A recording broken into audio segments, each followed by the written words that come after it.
Listen, if I was a member of the squad, I would want federalizing elections, socialized medicine, tax hikes, gun grabbing, the Green New Deal. Joe hasn't given me that because he's been blocked by the courts, the Constitution, and Joe Manchin. But he's met him halfway. He's given him open borders and reckless spending. They're still not happy. They want 100% of their agenda. They want total control over your life. People in the audience have probably dated other people like that, and we know how painful that can be. But do I feel sorry for Joe Biden? No. I work at Fox. I want to see disarray on the left. It's good for America. It's good for our ratings. I want to see this guy primaried by rich liberals, crazy liberals, so much so that they can hit the threshold to pop the debate. So he has to argue with communists about whether they're going to fund solar paneled slavery reparations. What's up, everybody? Major Retired Richard Ojeda here, and this Fox propaganda hack reminds me of Matt the pedophile Gaetz. They have the same obnoxious tone, always yelling into the camera, and even the same sleazy hairstyle. Gaetz and Jesse Waters were probably in the same fraternity where they developed their frat boy behavior that they seem to have never grown up from. Other similarities between Gaetz and Waters are that they both lie, they distort facts, they say whatever it is that they want with zero evidence to back up the garbage that they peddle.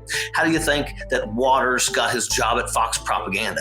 The devil himself, Rupert Murdoch, scoured the fraternities of America to find himself the most obnoxious character he could get his hands on, that he could mold into America's parasite, where he could spread deception and falsehoods on a nightly basis, and he found his lapdog in Jesse Waters.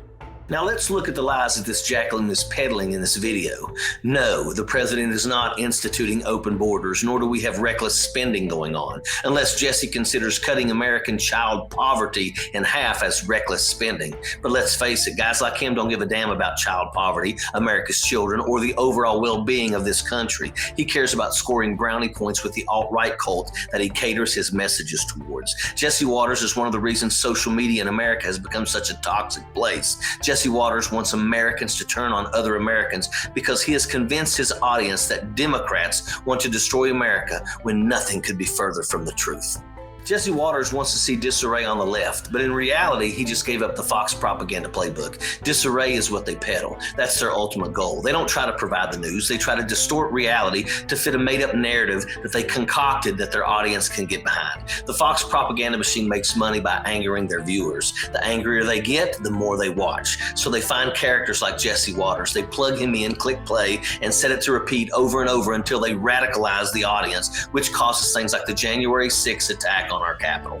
Now, the way that we fight back is delivering a message of truth in an unbiased, unfiltered way that the American people can watch. Subscribe to this page because we are delivering a whole lot of great content this year, and we're just getting started. Sappers clear the way, airborne all the way.